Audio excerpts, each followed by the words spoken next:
Welcome back to the Talking Hedge. I'm Josh Kincaid, and this is your Cannabis Business Podcast. Today we're here live at the World Trade Center in Seattle. We've got some amazing guests here. We're going to be talking about marijuana media, starting with Garrett Rudolph of Marijuana Venture. Garrett is the editor-in-chief of Marijuana Venture, a leading business magazine for the legal cannabis industry and host of the Retail and Dispensary Expo.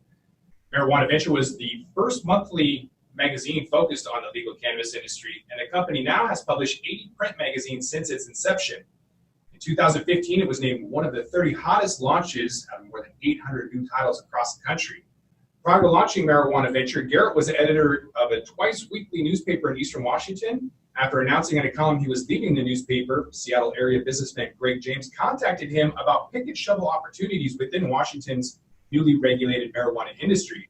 Together, they started Marijuana Venture with the idea of targeting business owners, managers, and investors in the emerging recreational cannabis market. The publication began as an 8-page black and white newsletter that quickly gained acclaim among Washington's business hopefuls and eventually grew into an award-winning national distributed 164-page glossy magazine. The company has since expanded into the event sector with Interchange, a twice-yearly buying and selling event for Washington businesses, and the Retail and Dispensary Expo, an annual trade show specifically for cannabis business retailers. Garrett, thanks for being here today. Thank you. And then remotely, we have Dave Rheins. Dave is the founder of the Marijuana Business Association. The MJBA is a leading business organization in the fastest growing industry in America. The MJBA provides business intelligence, professional networking, and commercial opportunity for participants in the legal cannabis industry. Founded in 2012, Seattle-based MJBA hosts many cannabis industry trade shows, professional education seminars and workshops, and publishes the most popular MJ headline news on Facebook, mjnewsnetwork.com, Marijuana Green Pages, and Marijuana Channel 1 on YouTube. Dave is a frequent speaker and moderator at Seattle Hempfest, CannaCon shows, Collaborative Conference, Cannabis World Congress, and Business Expo, and a regular columnist for Freedom Leaf magazine. He's a proven business leader with 30 years of experience building and operating best-of-breed media and marketing organizations. Dave has an impressive track record as a senior executive for Rolling Stone, Spin, iVillage, Corbis, Time Warner, and America Online. Dave, thanks for being here with us. Thanks for having me. Bess Byers is with us with Blaise Creative. Bess is a Seattle-based cannabis photographer and digital marketing professional. Bess graduated from Washington State University with a BA in public relations, moved to Beijing to intern at a graphic design agency before moving to LA to work in marketing research. All that changed in March of 2015 when she received a job offer from Western Cultured, a legal cannabis cultivation company. She slowly transitioned from working in the garden to a sales role and then social media and marketing. By January 2016, Bess joined Grassworks Digital before starting her own company, Blaise Creative, in January 2018, providing content creation, social media management, and other digital marketing services. And independent employment has allowed Bess to pursue her passions, including writing, photography, brand development, influencer outreach, and politics. Bess, thanks for being here. Thanks for having me. And also remotely with us is Cy Williams of Hi Canada. Cy is the editor and publisher for the long-standing Canadian cannabis culture publication, Hi Canada Magazine, as well as the recently launched Hi Europe Magazine. A staple within the Canadian cannabis community for the last several years, Hi Canada comes out monthly and serves its community by informing and educating Canadians on all things cannabis in both Canada and internationally. Cy, thank you for being here. And Sharon Whitson of Hempfest. Sharon is the Chief Operating Officer of Seattle Hempfest, joining the organization in 2004. She loves saying that a PTSA soccer mom runs Hempfest, as family is a huge focus in her life. Sharon quickly found that her project and business management background could be leveraged to help Hempfest evolve and was attracted by the passionate environment Hempfest creates. In 2012, she founded Hempfest Central, the organization's first office fronted by Hemp Culture, 420 Culture Store. As the 28th annual Hempfest approaches, she looks back on the 28 years of hardcore activism that laid the groundwork for legalization to blossom with great pride and determination. She said, quote, "We've come a long way, we still have a long way to go." And when she's not at Hempfest leading the charge towards Hempfest, she's loving camping, hiking, and spending time on the river with her family. Thanks for being here. Thank you for having me. And about the World Trade Center, we are at the World Trade Center in Seattle. There's several of these. It's one of the largest business networks in the world with 300 offices in 99 countries. And the World Trade Center in Tacoma is the lone trade center service for the Pacific Northwest. They offer trade shows and investments and providing direct access to a large business network. They have seminars, award ceremonies, and conferences that can generate contacts and contracts. Their trade research can clarify opportunities, and their matchmaking can turn those opportunities into trade. The one thing I like about it is their e-commerce store. They partner with Alibaba. It's translated to 18 languages and offers products like CBD, at least for now, to get into hard-to-reach spots like Europe and Asia. They also have good spots for business banking. So if you need an international letter of credit or bank guarantee, World Trade Center is your spot. Back to you, Sai, on how you keep your finger on the pulse of the industry. Advertising spending is highly correlated to economic growth and consumer spending. In 2019, low single-digit percentage growth is expected in global ad spending. Mobile ad spending growth is expected to continue to remain robust, with social, video, and audio advertising the fastest growing segments. Traditional media ad spending will continue to slow or decline. There's few industries that have been as hard hit by declining revenues as media business. Even as digital ad volume improves, prices are depressed because of the growing number of places to advertise online, such as Twitter and LinkedIn. The future risks include global economic uncertainty or shocks hurting consumer confidence and ad spending, more entertainment options leading to accelerated audience fragmentation, and a continued shift in ad spending to digital media from traditional media. While print advertising continues to be the most profitable revenue source for publications, it's important for media companies to look for alternative revenue streams in order to offset declines in traditional revenue streams like digital marketing services, industry events, and online e-commerce options. And so I'm wondering how you keep your finger on the pulse of the industry in order to stay relevant. We have, because we're a national magazine, we distribute our magazine, our printed monthly magazine. We distribute it from Victoria to Halifax, to the east to west. And what I did early on is I used to run an arts collective in my early days, and I run High Canada much like an arts collective, where we have High Canada magazine representatives, usually 2 or 3 per province, that can coordinate. And how we keep our finger on the pulse is we get out there on the streets, we visit the dispensaries, we tour LPs, we attend every cannabis-related event or educational talk or informational talk we can.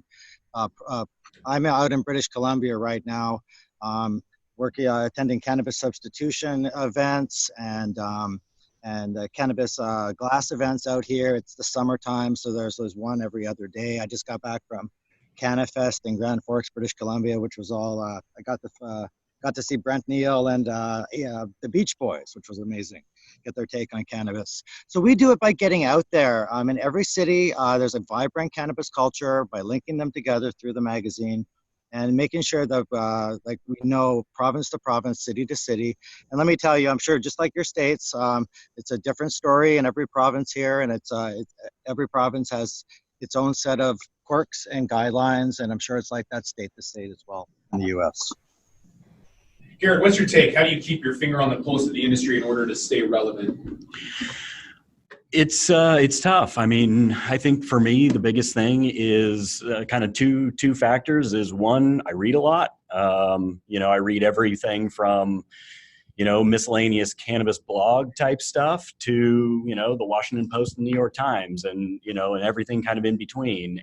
And, every news outlet, every media source kind of provides a little bit of a different take, a little bit of a different voice. You find things in the New York Times, for example, that you would feel, I think, with people like us who are, very actively involved in the industry, oftentimes feels like very 101 type, 101 level content. But at the same time, when the New York Times calls, they also have a level of access to certain companies or people that, maybe Marijuana Venture doesn't necessarily have. So it can kind of provide a wider breadth than, maybe your typical cannabis media can provide. So, so I read a lot, pretty much everything I can get my hands on and find time to read, I do. And the other thing is, just talking with people, emailing with people, kind of I look at kind of every magazine we publish as a new opportunity to talk to 20 or 30 or 40 people that I haven't talked to in the past or haven't talked to in quite some time. And so, you know, over the course of a year or over the course of 5 years, you know, you develop these relationships, and, you know, some of them might be a 5-minute phone call. Some of them might be, you know, something you talk to somebody an hour every week or every month. But, you know, kind of just getting those conversations, having those conversations with people who are, you know, quite frankly, know more about the business than I'm ever going to know as a magazine editor. You know, people who are, you know, have their hands in the plant, people who are, you know, have their feet on the ground of the actual industry. You know, they're going to know far more than we ever will.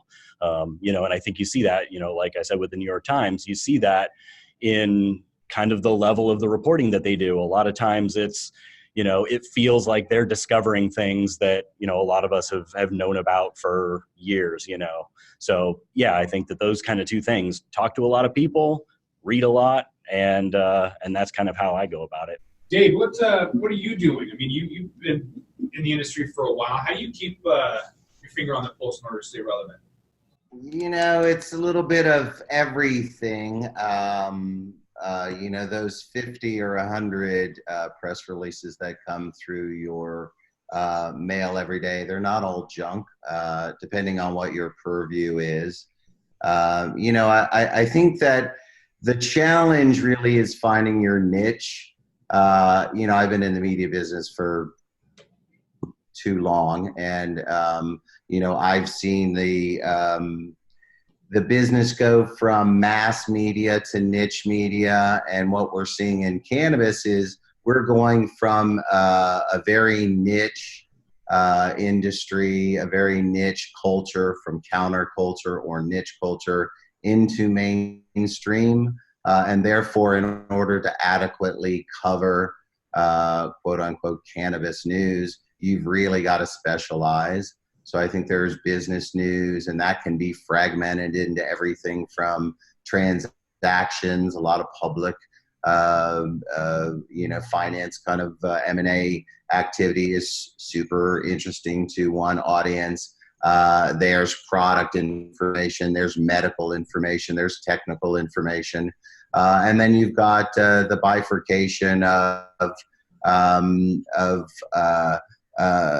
you know, countries. You've got segmentations and the balkanization, you know, ization of the states. There's a ton of stories, and then you overlay things like hemp and CBD.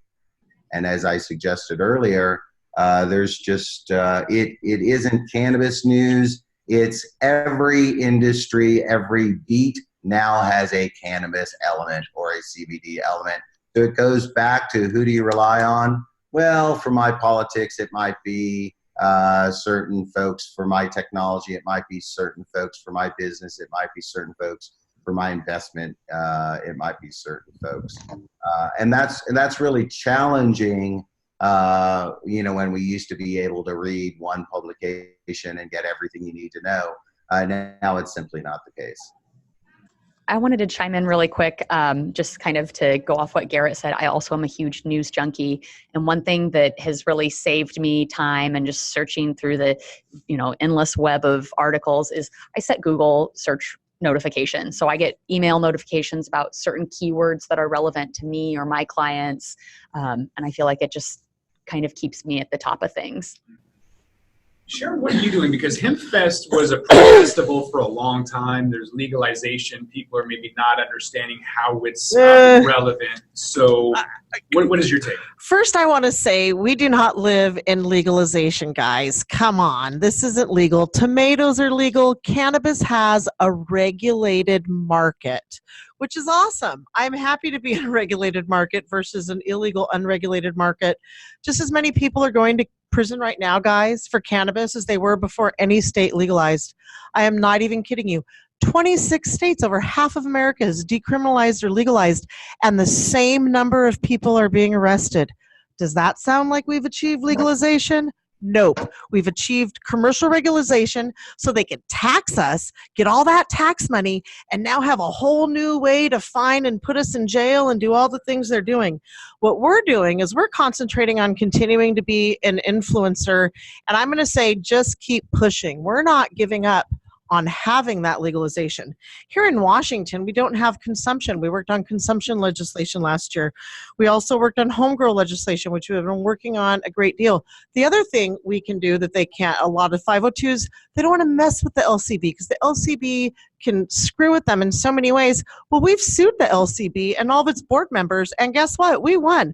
We won an injunction so that 502 businesses can come to Seattle Hempfest, show their brand, and do informational displays. Now, while we've won that injunction and slapped them around a little bit for the 502 industry here in Washington, we're not stopping because our lawyer, who's a constitutional law attorney and who is doing all this work pro bono, I want everyone to know, Fred Diamondstone, amazing guy, also a personal injury lawyer, but at any rate, we're not stopping because it also illegally, they're stepping on commercial rights. So we're going all the way. We're not just going for the free speech aspect of it. We're pushing it all the way and saying their advertising laws violate the free speech of 502 businesses and therefore is affecting us as a business also. So with that, we're going to roll this one up. I'm Josh Kincaid. This is the Talking Hedge. I want to thank my guests. We have Garrett with Marijuana Venture. He's the editor-in-chief there at Marijuana Venture magazine. I also want to thank Bess Byers. Bess is with Blaise Creative. We also have right here Sharon. Sharon is with Hempfest. Day one starts on Friday, so congratulations on 28 years. Yay. On the line with us remotely is Dave Rheins with MJBA, the Marijuana Business Association. I want to thank you for being on the show with us today, Dave. Thanks for having me. And of course, Cy Williams with High Canada Magazine and High Europe Magazine. Congratulations on the expansion, and thanks again for being with us. It was an absolute pleasure. Thanks for having me. So don't forget to like, share, and subscribe, or don't, and I'm out. Yay! Thank you.